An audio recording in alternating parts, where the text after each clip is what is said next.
तो स्वागत है आप सभी का हमारे चैनल के BNN न्यूज के अंदर, जहां हमेशा की तरह इस बार भी हम आप सभी के लिए बहुत सारी कमाल की न्यूज लाए हैं। तो अगर आप किसी भी न्यूज को मिस नहीं करना चाहते तो आप इस वीडियो को लाइक करते हुए इसे पूरा एंड तक जरूर देखना। तो इस वीडियो को स्टार्ट करने से पहले ही मैं आपको बता दूं कि कल के दिन ड्यून 2 मूवी इंडिया में रिलीज हो रही है और ये ड्यून 2 मूवी ड्यून पार्ट 1 का सेकंड पार्ट होने वाली है। और ये मूवी इतनी कमाल की होने वाली है कि इसने अपने रिलीज से पहले ही अपने सारे प्री सेल्स के रिकॉर्ड्स को तोड़ दिया है। और ड्यून पार्ट 1 ने जितनी टिकट्स को सेल किया था उससे ज्यादा टिकट्स को इसने अपने रिलीज से पहले सेल कर दिया है। और तो और इसके साथ ही ये मूवी IMDb के ऊपर सबसे हाईएस्ट रेटेड मूवी बन चुकी है, वो भी 9.4 की रेटिंग के साथ। सो इसीलिए अगर आप सब भी इस मूवी की स्टोरी को जानना चाहते हैं तो आप सब कमेंट्स के अंदर ड्यून 2 जरूर लिखें, ताकि कल के दिन जैसे ये मूवी रिलीज हो वैसे ही हम इस मूवी की स्टोरी को अपने चैनल के ऊपर एक्सप्लेन कर सकें। सो अगर मूवी के ऊपर वीडियो चाहिए तो कमेंट्स के अंदर ड्यून 2 जरूर लिखना। तो इसके बाद आइए हम इस वीडियो को स्टार्ट करते हैं।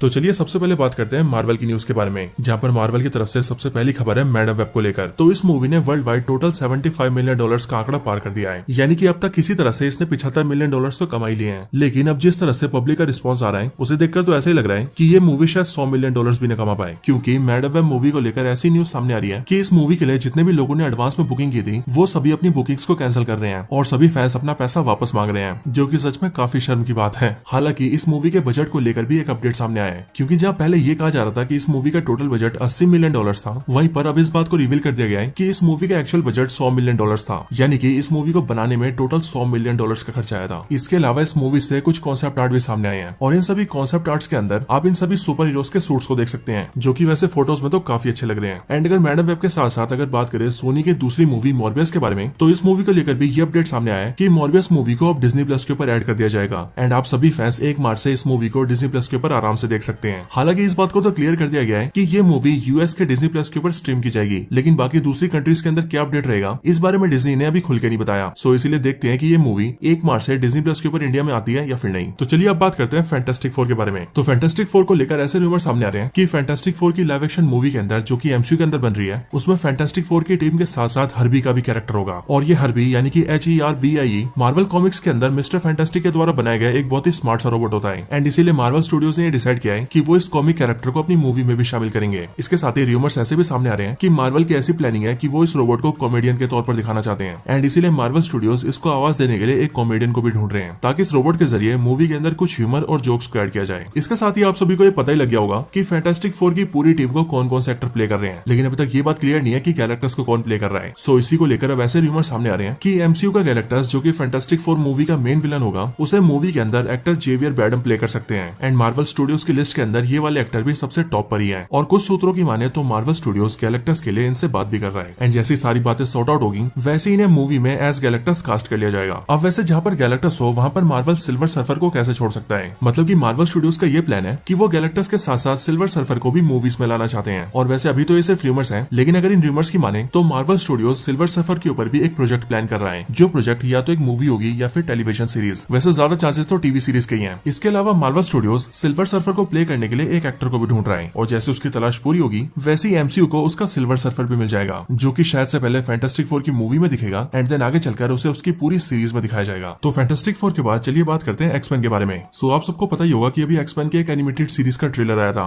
और ये एनिमेटेड सीरीज यानी कि एक्समैन 97 अगले महीने यानी कि मार्च से स्टार्ट हो रहा है। लेकिन जैसे ही मार्वल ने इसके ट्रेलर को रिलीज किया वैसे उसके ट्रेलर ने एक नए रिकॉर्ड को सेट कर दिया है, क्योंकि एक्समैन 97 का ट्रेलर डिज्नी प्लस पे आने वाले सारे एनिमेटेड सीरीज के ट्रेलर्स में से सबसे ज्यादा बार देखा गया है। हालांकि इसके साथ ही एक्समैन 97 एनिमेटेड सीरीज को लेकर मार्वल स्टूडियोज ने क्लियर कर दिया है कि ये सीरीज मेन MCU से कैनन नहीं होने वाली, यानी कि मेन MCU से इसका कोई लेना देना नहीं होगा और इस सीरीज की स्टोरी बिल्कुल डिफरेंट चलेगी। सो इसीलिए मेरे अकॉर्डिंग MCU में ऐसा हो सकता है कि पहले तो मार्वल स्टूडियोज इन दोनों स्टोरीज को अलग दिखाएं एंड देन आगे चलकर मोस्ट प्रोबेबली सीक्रेट वॉर्स के अंदर वो एक्समैन 97 की स्टोरी को MCU से कनेक्ट कर दें और हम फैंस को ये बता दें कि ये कहानी एक दूसरे यूनिवर्स की है। तो चलिए अब आ जाते हैं डेडपूल 3 के ऊपर। तो इसको लेकर तो सबसे पहले मार्वल स्टूडियोज ने एक नया प्रोमो पोस्टर रिलीज कर दिया है, जिसे आप सभी अपने सामने देख सकते हैं। और अगर आप सभी से ध्यान से देखेंगे तो आपको पता लगेगा कि यहाँ पर डेडपूल, वुल्वरीन और इस मूवी की रिलीज डेट भी लिखी हुई है। इसके अलावा डेडपूल 3 को लेकर ये बात क्लियर कर दी गई है कि इस मूवी में डेडपूल 2 में दिखने वाला केबल नहीं होगा। और ऐसा इसीलिए क्योंकि इस मूवी को लेकर बहुत से फैंस ऐसा बोल रहे थे कि इसमें डेडपूल जो टाइम ट्रेवल करेगा वो शायद से वो केबल की टेक्नोलॉजी की वजह से करेगा, जिससे हो सकता है कि मूवी में केबल का भी अपीयरेंस हो। लेकिन हाँ, अब इस बात को फाइनल कर दिया गया है कि डेडपूल 3 में केबल नहीं होने वाला। लेकिन इसके अलावा अगर बात करें लोकी की, तो लोकी को प्ले करने वाले एक्टर टॉम हिडलसन से जब ये पूछा गया कि क्या वो भी डेडपूल 3 में दिखने वाले हैं, तो इस इस बात पर उन्होंने ये बोला कि वैसे तो वो ये बात जानते नहीं कि वो दिखेंगे या फिर नहीं, क्योंकि इस बारे में अभी तक उनकी मार्वल से कोई बात नहीं हुई है। लेकिन हाँ, अगर वो मूवी में दिखेंगे भी तो वो इस बारे में कुछ भी नहीं बता सकते, क्योंकि मार्वल ने उन्हें कुछ भी बोलने की इजाजत ही नहीं दी है। हालांकि वैसे ये तो हम भी जानते हैं कि मार्वल स्टूडियोज अपने एक्टर्स के साथ एक कॉन्ट्रैक्ट साइन करवाता है, और कॉन्ट्रैक्ट की वजह से कोई भी एक्टर कहीं भी मार्वल के बारे में कुछ भी रिवील नहीं कर सकता, क्योंकि ये उनकी पॉलिसी के खिलाफ होता है। तो चलिए अब आगे बात करते हैं स्पाइडरमैन के बारे में। तो आप सभी को पता चल गया होगा कि मार्वल स्टूडियोज अंदर ही अंदर स्पाइडरमैन 4 को बनाना शुरू कर चुका है। मतलब कि अभी इस मूवी के प्री प्रोडक्शन में काम चल रहा है और मूवी के लिए एक बहुत ही बेहतरीन स्टोरी को सोचा जा रहा है। लेकिन जैसा कि हम सभी जानते हैं कि स्पाइडरमैन के मूवीज के राइट्स को सोनी ओन करता है, इसीलिए एमसीयू की स्पाइडरमैन 4 के लिए सोनी ये चाहता है कि स्पाइडरमैन 4 को भी वो स्पाइडरमैन नो वे होम की तरह बनाए। मतलब कि उसमें भी 2-3 स्पाइडरमैन को एक साथ लाकर उन्हें किसी बड़े विलन के सामने रखा जाए, ताकि स्पाइडरमैन 4 भी वैसी कमाई कर सके जैसे स्पाइडरमैन नो वे होम ने की थी। लेकिन इसको लेकर मार्वल से केविन फाइगी बिल्कुल भी एग्री नहीं कर रहे हैं एंड वो स्पाइडरमैन 4 को अपने तरीके से बनाना चाहते हैं। और इसीलिए विवाद ऐसा भी चल रहा है कि केविन फाइगी तो मूवी के लिए एक नए डायरेक्टर को ढूंढ रहे हैं, लेकिन सोनी वाले इस जिद पे अड़े हुए हैं कि वो एमसीयू के स्पाइडरमैन 4 को भी जॉन वॉट्स से डायरेक्ट करवाना चाहते हैं। और आप सभी को पता हो तो जॉन वॉट्स वही डायरेक्टर हैं जिन्होंने एमसीयू की पिछली तीनों स्पाइडरमैन को डायरेक्ट किया था। सो लेट्स सी मार्वल और सोनी की लड़ाई कहां तक जाती है। हालांकि इसके अलावा अगर बात करें सोनी स्टूडियोज की, तो सोनी माइल्स मोरेलिस के ऊपर एक लाइव एक्शन मूवी को प्लान कर रहा है। लेकिन उस मूवी को लेकर सोनी की इतनी फटी पड़ी है कि वो मार्वल के केविन फाइगी से रिक्वेस्ट कर रहे हैं कि वो इस मूवी के अंदर इन्वॉल्व हो जाएं और केविन फाइगी खुद इस चीज को मॉनिटर करें कि इस मूवी में कैसी स्टोरी होगी और कैसे एलिमेंट्स को ऐड किया जाएगा। और सोनी ऐसा इसीलिए कर रहा है क्योंकि वो नहीं चाहता कि माइल्स मोरेलिस की मूवी का हल भी मैडम वेब जैसा हो। लेकिन हाँ, सोनी सिर्फ माइल्स मोरेलिस की मूवी प्लान नहीं कर रहा, बल्कि माइल्स मोरेलिस की मूवी के अलावा ऐसे अपडेट्स भी सामने आ रहे हैं कि सोनी स्पाइडरमैन नॉर के ऊपर भी एक मूवी प्लान कर रहा है और उस मूवी में वो निकोलस केज को दिखाना चाहते हैं, जिसके लिए सोनी ने उनसे बात करना भी स्टार्ट कर दिया है। और ये स्पाइडरमैन नॉर की सीरीज सोनी वाले Amazon प्राइम वीडियो के साथ मिलकर बना रहे हैं, यानी कि अगर ये स्पाइडरमैन नॉर की सीरीज बनती है तो फिर ये एक्सक्लूसिवली प्राइम वीडियोस के ऊपर रिलीज होगी। इसी के साथ साथ सोनी वाले सिल्क के प्रोजेक्ट के ऊपर भी काम कर रहे हैं और रूमर्स के अकॉर्डिंग इस सीरीज का नाम होगा सिल्क स्पाइडर सोसाइटी। और जो लोग सिल्क को नहीं जानते उन्हें मैं बता दूं कि सिल्क भी बेसिकली एक फीमेल स्पाइडरमैन कैरेक्टर है। सो चलिए इसी के साथ साथ Spiderman across the Spider-Verse movie के एक फाइनल सीन की भी बात कर लेते हैं। सो आप सभी को मूवी का ये वाला सीन तो याद ही होगा जहाँ पर स्पाइडर ग्वेन दूसरे स्पाइडरमैन वेरिएंट्स के साथ मिलकर अपनी खुद की टीम बनाती है। सो इसी वाले टीम अप को लेकर, यानी कि बेसिकली इसी वाले सीन को लेकर मूवी के डायरेक्टर ने अभी हाल ही में ये बताया कि इस वाले सीन को मूवी में सिर्फ 6 हफ्ते पहले जोड़ा गया था, यानी कि जब इस मूवी को बनाया जा रहा था तब इस सीन को ऐड करने का कोई भी प्लान नहीं था, और जब सिर्फ और सिर्फ 1.5 महीने रह गए थे तभी जाकर इस सीन को मूवी के अंदर ऐड किया गया था। और लकीली ये वाला सीन लोगों को काफी पसंद भी आया था। सो चलिए अब बात कर लेते हैं ब्लेड के बारे में। सो आप सभी को पता ही होगा कि ब्लेड मूवी को लेकर काफी दिक्कतें सामने आ रही थी, जैसे कि मूवी के हीरो को स्क्रिप्ट पसंद नहीं आ रही थी और वो इस मूवी को छोड़ने की भी कोशिश कर रहे थे। लेकिन अब फाइनली ब्लेड मूवी से ऐसे रूमर सामने आ रहे हैं कि इस मूवी के एक्टर यानी कि मार्शा अली को इस मूवी की स्क्रिप्ट पसंद आ रही है, यानी कि नई वाली स्क्रिप्ट, और उन्हें ये नई वाली स्क्रिप्ट इतनी अच्छी लग रही है कि उन्होंने अब ये प्लान बना लिया है कि वो इस ब्लेड मूवी को कंप्लीट करके रहेंगे। इसके साथ ही इस मूवी की स्क्रिप्ट को पूरी तरह से लिखने का काम दिया गया है माइकल ग्रीन को, जो कि एक काफी अच्छे राइटर है। और इन सबके भी ऊपर इस बात को भी फाइनल कर दिया गया है कि ब्लेड पूरी तरह से एक R-rated मूवी होगी, यानी कि मूवी के अंदर वायलेंस की कोई हद नहीं होगी। अब ब्लेड मूवी के साथ ही बात करें डेयरडेविल बॉर्न अगेन सीरीज की, तो इस सीरीज को लेकर ऐसे रिपोर्ट सामने आ चुके हैं जिनसे ये बात क्लियर हो चुकी है कि इस पूरी सीरीज का मेन विलन व्हाइट टाइगर होगा। वही व्हाइट टाइगर जो कि कॉमिक्स में भी डेयरडेविल का काफी बड़ा विलन होता है। लेकिन इसी व्हाइट टाइगर को लेकर ऐसे रूमर्स भी सामने आ रहे हैं कि मार्वल व्हाइट टाइगर को लेकर भी एमसीयू में एक प्रोजेक्ट बना सकता है, और ये प्रोजेक्ट एक टीवी सीरीज होगा। लेकिन हाँ, इसके अंदर जो व्हाइट टाइगर दिखेगा वो मेल नहीं बल्कि फीमेल होगी, यानी कि ये वाली व्हाइट टाइगर डिफरेंट होगी, क्योंकि मार्वल की तरफ से ये बात क्लियर हो चुकी है कि डेयरडेविल बॉर्न अगेन सीरीज में दिखने वाला व्हाइट टाइगर मेल होने वाला है। सो इसीलिए पहले सीरीज के अंदर एक मेल व्हाइट टाइगर दिखेगा एंड देन फिर उसके बाद एक दूसरी सीरीज के अंदर एक फीमेल व्हाइट टाइगर दिखेगी। तो चलिए अब मूवीज और सीरीज की बात हो रही है तो यहीं पर ही हम हल्क की मूवी की भी बात कर लेते हैं। तो हल्क को लेकर ऐसे काफी टाइम से रूमर्स आ रहे हैं कि मार्वल एमसीयू के अंदर हल्क को लेकर एक बड़ी मूवी प्लान कर रहा है, जो कि हो ना हो वर्ल्ड वॉर हल्क के ऊपर बेस्ड होगी। लेकिन जब इन्हीं सारे रूमर्स को लेकर मार्क रेफेलो से इस बारे में पूछा गया, तब उन्होंने अपने हल्क कैरेक्टर को लेकर ये बोला कि पर्सनली उन्हें ऐसा लगता है कि हल्क की मूवी नहीं बनेगी, और उनके हिसाब से ऐसा इसीलिए क्योंकि हल्क एक बहुत ही महंगा कैरेक्टर है। मतलब कि हल्क तो महंगा है ही, लेकिन हल्क के ऊपर मूवीज बनाना भी बहुत महंगी है, एंड इसीलिए हल्क की मूवी के ऊपर बहुत ही बड़ा रिस्क ये होता है कि इन मूवीज को बनाने में पैसे तो बहुत लगते हैं, लेकिन अगर ये मूवी कमाई नहीं कर पाती तो उससे स्टूडियोज का काफी लॉस होता है। एंड इसीलिए मार्क रेफेलो को ऐसा लगता है कि हल्क के ऊपर कभी भी कोई मूवी नहीं बनेगी। लेकिन हाँ, मुझे ऐसा लगता है कि ये बिल्कुल झूठ बोल रहे हैं, और इसीलिए जितनी बार ये सारे एक्टर्स मना कर रहे हैं कि हल्क की मूवी नहीं बनेगी, उतनी बारी फैंस को इस बात की श्योरिटी मिलती जा रही है कि मार्वल हल्क की मूवी प्लान कर रहा है। और आप सबको तो पता ही है कि मार्वल की हमेशा से यही आदत रही है कि वो अपनी मूवीज और सीरीज के अपडेट्स को छुपाता रहता है, जैसा कि उसने नो वे होम के टाइम पर किया था, और एंड्रू गारफील्ड से सभी को ये बुलवाया था कि वो मूवी के अंदर है ही नहीं। लेकिन एंड में जब मूवी रिलीज हुई तो एंड्रू गारफील्ड भी उस मूवी का पार्ट थे। तो चलिए आगे बात करते हैं ब्लैक पैंथर की मदर के बारे में, यानी कि एक्ट्रेस एंजेला बेसेट के बारे में। सो बेसिकली हुआ कुछ ऐसा है कि स्टार वॉर्स वालों को इनकी एक्टिंग बहुत पसंद आई है, और जब से स्टार वॉर्स वालों ने इन्हें ब्लैक पैंथर वकांडा फॉरएवर के अंदर देखा है, तब से वो इनकी एक्टिंग से इतनी ज्यादा खुश हो गए हैं कि अब वो लोग इन्हें अपने स्टार वॉर्स के अंदर रोल देना चाहते हैं। So let's see star Wars के अंदर इन्हें कौन सा रोल मिलता है। हालांकि इसके साथ ही अगर बात करें शैंग-ची के पार्ट 2 की, तो तो एमसीयू में शैंग-ची को प्ले करने वाले एक्टर सिमो लियू ने इस बात को कंफर्म कर दिया है कि शैंग-ची का पार्ट 2 भी रिलीज होकर रहेगा। और इससे बड़ी बात तो ये है कि शैंग-ची 2 को भी वही डायरेक्ट करेंगे जिन्होंने शैंग-ची 1 को डायरेक्ट किया था, यानी कि डायरेक्टर डस्टिन डैनियल ने। और हाँ, डस्टिन डैनियल को लेकर एक अपडेट ये भी सामने आया है कि वो नारुतो की लाइव एक्शन मूवी को भी डायरेक्ट कर रहे हैं। एंड इसीलिए अब ये बात भी कंफर्म है कि नारुतो की लाइव एक्शन मूवी भी बहुत ही जल्द आने वाली है। तो चलिए अब बात करते हैं एवेंजर 5 के बारे में। तो ये तो हम सभी जानते थे कि एवेंजर्स 5 का नाम एवेंजर्स कैंग डायनेस्टी था, लेकिन अब फाइनली मार्वल ने एवेंजर्स द कैंग डायनेस्टी का नाम चेंज कर दिया है और अभी के लिए इसके टाइटल को चेंज करके सिर्फ एवेंजर्स 5 रखा है। और मार्वल वाले इसके नए टाइटल को सोचने में लगे हैं। एंड जैसे वो लोग नए टाइटल को सोचेंगे वैसे ही वो नए टाइटल को अनाउंस कर देंगे। इसके साथ ही मार्वल स्टूडियोज को लेकर एक खबर ये भी सामने आई है कि मार्वल वालों को अपनी एक बहुत बड़ी गलती का एहसास हो गया है। अब बात कुछ ऐसी है कि आप सभी जानते हैं कि एमसीयू के इतने सालों की जर्नी के अंदर रॉबर्ट डाउनी जूनियर के आयरन मैन और क्रिस एवंस के कैप्टन अमेरिका दोनों ही एमसीयू का चेहरा थे। और जब तक ये दोनों एक्टर्स एमसीयू का हिस्सा थे तब तक सभी मार्वल फैंस एमसीयू से खुद को कनेक्ट कर पाते थे। लेकिन जब से आरडीजे और क्रिस एवंस एमसीयू से बाहर हुए हैं तब से बेसिकली एमसीयू पूरी तरह से बिखर सा गया है। और अब ये बात फाइनली मार्वल स्टूडियोज को भी समझ में आ गई है। एंड इसीलिए अब वो ऐसे एक्टर्स की तलाश कर रहे हैं जो कि आयरन मैन और कैप्टन अमेरिका की तरह ही एमसीयू को फिर से लीड कर सकें और बेसिकली उनके एमसीयू यूनिवर्स को आगे ले जा सकें। अब हालांकि ये बात क्लियर नहीं है कि वो एक्टर्स पुराने एमसीयू एक्टर्स होंगे या फिर नए। वैसे आप मुझे कमेंट्स के अंदर बताइए कि आपके हिसाब से ऐसे वो कौन से एक्टर्स हैं जो कि एमसीयू के अंदर आरडीजे और क्रिस एवंस को रिप्लेस कर सकते हैं। तो दोस्तों यही सारी खबर थी मार्वल के बारे में। अब मार्वल के बाद चलिए बात करते हैं डीसी की न्यूज के बारे में। तो डीसी की तरफ से सबसे पहली खबर है सुपरमैन लेगेसी को लेकर, जहां इस मूवी से कई सारे बिहाइंड द स्क्रीन फोटो सामने आए हैं। एंड आप इसे अपनी स्क्रीन पर देख सकते हैं। और आप यहाँ देख सकते हैं कि इस फोटो के अंदर सुपरमैन के एक्टर, लेक्स लूथर के एक्टर और तो और जेम्स गन भी शामिल है। इसके साथ ही नए डीसीयू से ऐसे रूमर्स भी सामने आ रहे हैं कि जेम्स गन जुरासिक लीग नाम की एक एनिमेटेड मूवी को प्लान कर रहे हैं। और आप सभी को मैं बता दूं कि ये जुरासिक लीग बेसिकली एक ऐसी एनिमेटेड मूवी होगी जिसके अंदर सभी डीसी कैरेक्टर्स के डायनासोर वर्जन्स होंगे, यानी कि जो सुपरमैन होगा वो भी डायनासोर, बैटमैन भी डायनासोर और तो और बाकी सब भी डायनासोर। और ये जो एनिमेटेड मूवी बनने वाली है इसके अंदर जेम्स गन पैसा भी लगा रहे हैं, यानी कि वो इस मूवी के प्रोड्यूसर भी होंगे, जिसका मतलब मूवी तो कमाल होने वाली है। इसके आगे बात करें नए डीसीयू के कुछ कास्टिंग के बारे में, तो इसमें सबसे पहले ये न्यूज सामने आई है कि जेम्स गन ने अपने नए डीसीयू के अंदर बूस्टर गोल्ड कैरेक्टर के लिए एक्टर को हायर कर लिया है, यानी कि इस कैरेक्टर की कास्टिंग हो चुकी है। लेकिन हालांकि वो एक्टर कौन है इस बात को भी रिवील नहीं किया गया है। इसके साथ ही पुरानी डीसीयू प्रोजेक्ट्स के अंदर जो डेथस्ट्रोक को प्ले करते थे, यानी कि एक्टर जो मैंगनेलियो, उन्होंने अब मीडिया के सामने इस बात को क्लियर कर दिया है कि जेम्स गन ने उन्हें डेथस्ट्रोक के रोल से हटा दिया है, जिसका मतलब यही है कि उनके नए डीसीयू के अंदर डेथस्ट्रोक को एक नया एक्टर प्ले करेगा। साथ ही साथ नए डीसीयू के अंदर फ्लैश के कैरेक्टर की कास्टिंग के लिए पुराने फ्लैश के एक्टर ग्रैंड कस्टिन से पूछा गया, तो इसको लेकर उन्होंने ये बोला है कि उन्हें फ्लैश की सीरीज में फ्लैश को प्ले करके बहुत अच्छा लगा है। एंड इसीलिए वो चाहते हैं कि वो जेम्स गन के डीसीयू के अंदर भी फ्लैश को प्ले कर सके। और अगर जेम्स गन चाहे तो ऐसा हो सकता है। सो अब देखते हैं कि जेम्स गन इन्हें मौका देते हैं या फिर वो अपने नए डीसीयू के फ्लैश के लिए भी नए एक्टर को ढूंढते हैं। हालांकि अगर फ्लैश से हटकर बैटमैन की बात करें तो इसको लेकर एक्टर एलन रिचसन ने ये बोला है कि वो जेम्स गन के नए डीसीयू में बैटमैन को प्ले करना चाहते हैं। मतलब कि बिल्कुल ग्रैंड कस्टिन की तरह ही इन्होंने भी बैटमैन के लिए अपना इंटरेस्ट शो किया है। लेकिन हाँ, अगर इन सबसे हटकर अगर बात करें डेव बटिस्टा की, जो कि एमसीयू में ड्रैक्स को प्ले करते हैं, तो इन्होंने अभी हाल ही में अपने सोशल मीडिया के ऊपर ये पोस्ट शेयर किया है। और ये और कुछ नहीं बल्कि डीसी के बेन का कॉन्सेप्ट आर्ट है, यानी कि वही बेन जो कि बैटमैन का विलन होता है। हालांकि इसी चीज के साथ साथ जेम्स गन ने इससे पहले ही बटिस्टा के साथ काम करने के लिए इंटरेस्ट भी शो किया है। सो इसीलिए जैसे ये सारी बातें सामने आ रही है वैसे ही फैंस इस बात का अंदाजा लगा रहे हैं कि हो ना हो जेम्स गन ने बटिस्टा को अपने नए डीसीयू के अंदर बेन का रोल ऑफर किया है और शायद से बटिस्टा ने उस रोल को एक्सेप्ट भी कर लिया है। तो चलिए बात करते हैं डीसी के लास्ट न्यूज के बारे में। तो अगर आप सभी ने Spiderman across the Spider-Verse movie देखी है तो आपको पता होगा कि वो मूवी कितनी कमाल की थी, स्पेशली उस मूवी के एनिमेशंस। सो इसी को लेकर अभी हाल ही में डीसी की तरफ से ये खबर सामने आई थी कि डीसी वालों ने भी बैटमैन को लेकर स्पाइडरवर्स की तरह ही एक एनिमेटेड मूवी प्लान की थी, जिस मूवी का नाम होने वाला था बैटमैन बियॉन्ड। हालांकि ये मूवी कभी रिलीज तो नहीं हो पाई, लेकिन इस मूवी के ऊपर काफी हद तक काम स्टार्ट हो गया था और इसके काफी सारे कॉन्सेप्ट आर्ट को भी तैयार किया गया था और अभी हाल ही में उन्हीं सारे कॉन्सेप्ट आर्ट को रिलीज किया गया है। एंड अभी आप सभी उन सभी को अपनी स्क्रीन पर देख सकते हैं और देखने में ये सारे स्पाइडरवर्स के कॉन्सेप्ट आर्ट जैसे ही लग रहे हैं। तो यही सारी खबर थी डीसी की तरफ से। अब फाइनली मार्वल और डीसी की न्यूज को जानने के बाद चलिए बात करते हैं कुछ अदर न्यूज के बारे में। तो यहाँ सबसे पहली खबर है ड्यून 2 को लेकर। असल में इस मूवी के टिकट्स की प्री बुकिंग काफी दिनों से चालू थी और इन प्री बुकिंग्स के अंदर ही लोगों ने इतनी ज्यादा टिकटें खरीद ली है कि अब तक यानी कि मूवी के रिलीज होने से पहले ही ड्यून पार्ट 2 ने ड्यून पार्ट 1 के टोटल नंबर ऑफ टिकट से भी ज्यादा टिकट बेच दिए हैं, जो कि सच में बहुत ही बड़ी बात है। हालांकि मूवी को लेकर सिर्फ यही स्पेशल बात नहीं है, बल्कि एक और स्पेशल बात ये भी है कि ड्यून का पार्ट 2 IMDb के ऊपर हाईएस्ट रेटिंग मूवी बन चुका है, वो भी 10 में से 9.4 की रेटिंग के साथ। इससे पहले IMDb के ऊपर नंबर 1 की पोजीशन द शॉशैंक रिडेम्पशन की थी और उस मूवी की रेटिंग 9.3 की थी, लेकिन ड्यून 2 ने उसका रिकॉर्ड तोड़ के नंबर 1 की प्लेस को हासिल कर लिया है और 9.4 की रेटिंग को अचीव कर लिया है। इसके अलावा अगर बात करें द बॉयज की, तो द बॉयज सीरीज का सीजन 4 भी इसी साल से आने वाला है और इसकी रिलीज डेट को भी कंफर्म कर दिया गया है, जो कि है जून 13। यानी कि अब द बॉयज का सीजन 4 इसी साल के 13 जून से Amazon प्राइम के ऊपर स्टार्ट हो जाएगा। इसके अलावा अगर बात करें गेम ऑफ थ्रोन्स की, तो इस सीरीज को लेकर ये खबर सामने आई है कि गेम ऑफ थ्रोन्स सीरीज के फाइनल 2 सीजन को लेकर ये प्लानिंग की गई थी कि इन दोनों सीजन को मूवी के अंदर दिखाया जाएगा, यानी यानी कि इन्हें थिएटर्स में रिलीज किया जाएगा। लेकिन जब सीरीज के शो रनर्स ने ये प्लान एचबीओ को दिखाया तो एचबीओ ने ऐसा करने से मना कर दिया, जिसके बाद गेम ऑफ थ्रोन्स के फाइनल दोनों सीजन को भी सीरीज के अंदर ही दिखाया गया। तो चलिए इसके आगे बात करें अवतार की नई सीरीज अवतार द लास्ट एयरबेंडर के बारे में। तो इस सीरीज को लेकर भी ये अपडेट सामने आया है कि इस सीरीज के ऊपर एक गेम को प्लान किया जा रहा है, जो गेम बेसिकली एक मल्टीप्लेयर फाइटिंग गेम होगी और ये गेम रिलीज होगी अगले साल यानी कि साल 2025 के अंदर। और अब इसके बाद अगर बात करें इस वीडियो के लास्ट न्यूज के बारे में, तो आखिरी न्यूज आ रही है गॉडजिला -1 मूवी को लेकर। तो मूवी को लेकर ये न्यूज सामने आई है कि इस मूवी के वीएफएक्स बहुत ही कमाल के थे, लेकिन मजे की बात तो ये है कि इस पूरी मूवी का टोटल बजट सिर्फ और सिर्फ 10 से 15 मिलियन डॉलर था और इस पूरे बजट के अंदर भी वीएफएक्स के लिए सिर्फ और सिर्फ 4 से 5 मिलियन डॉलर ही खर्च किए गए थे। एंड इसीलिए ये बहुत ही इंसेन बात है कि सिर्फ 4 से 5 मिलियन डॉलर्स के अंदर इतने कमाल के वीएफएक्स को कैसे बनाया गया है। एंड अब इसी कमाल की बात के लिए इस मूवी की काफी तारीफ हो रही है। हालांकि मूवी का वीएफएक्स कैसा है ये अभी तक हमें तो पता भी नहीं लगा है, और ऐसा इसीलिए क्योंकि ये मूवी अभी तक इंडिया में रिलीज ही नहीं हुई है। लेकिन हाँ, जब इंडिया में आएगी तो हम देखेंगे जरूर। लेकिन तब तक के लिए this is the end of the video.